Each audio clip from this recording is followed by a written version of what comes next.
हमारे देश के दो ऐसे प्रधानमंत्री जो फिलिस्तीन और इजराइल के मामले पे दोनों एक अलग ही विचार रखते थे, एक रखते थे और एक रखते हैं, जिसमें अटल बिहारी वाजपेयी जी का एक अलग ही विचार था फिलिस्तीन के बारे में, जबकि उसके उलट प्रधानमंत्री मोदी का एक अलग विचार है। वो अभी इजराइल के पक्ष में बात करते हैं, इजराइल के लिए बात करते हैं। क्या उन्हें पता नहीं है कि फिलिस्तीन पे इजराइल ने कैसे बर्बरता की है? हॉस्पिटल में जन्मे हुए बच्चे को, फिलिस्तीनी बच्चे को इजराइल ने कत्ल कर दिया। ऐसे ऐसे घटना की। वहाँ बच्चा जन्म होते ही उसे मार दिया जाता है इजराइल के द्वारा, इजराइल आर्मी के द्वारा। लेकिन आज मोदी जी इजराइल का पक्ष में बात करते हैं, इजराइल का सपोर्ट कर रहे हैं। जबकि बीजेपी के दोनों नेता हैं, अटल बिहारी वाजपेयी जी जो उस समय प्रधानमंत्री हुआ करते थे, उस समय का भाषण है, आप ये सुने उनको पहले। एक गलतफहमी पैदा की जा रही है,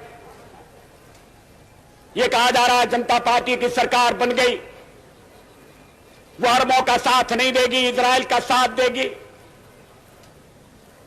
आदरणीय मुरारजी भाई इस स्थिति को स्पष्ट कर चुके हैं। गलतफहमी को दूर करने के लिए मैं कहना चाहता हूं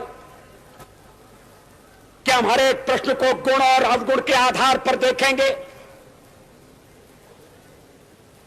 लेकिन मध्य पूर्व के बारे में यह स्थिति साफ है कि अरबों की जिस जमीन पर इजराइल कब्जा करके बैठा है, वो जमीन उसको खाली करना होगी। आक्रमणकारी आक्रमण के फलों का उपभोग करे, ये हमें अपने संबंध में स्वीकार नहीं है। तो जो नियम हम पर लागू है वो औरों पर भी लागू होगा। अरबों की जमीन खाली होना चाहिए। जो फिलिस्तीन है, उनके जो फिलिस्तीनी हैं, उनके उचित अधिकारों की प्रस्थापना होना चाहिए। इजराइल के अस्तित्व को तो सोवियत रूस ने, अमेरिका ने भी स्वीकार किया है, हम भी स्वीकार कर चुके हैं। मध्य पूर्व का एक ऐसा हल निकालना पड़ेगा इसमें आक्रमण का परिमार्जन हो और स्थायी शांति का आधार बने। मैं मोदी जी का ट्वीट जो इजराइल के समर्थन में किए हैं वो इंग्लिश में है, जो आपकी आसानी के लिए मैं हिंदी में भी लगा देता हूँ ट्रांसलेट करके, तो आप उसे भी पढ़ लें कि मोदी जी किस तरह इजराइल के साथ एकजुट होकर खड़े हैं।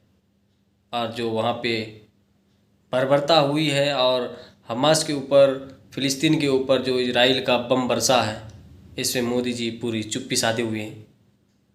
उस पर कोई शब्द नहीं है मोदी जी को लिखने के लिए।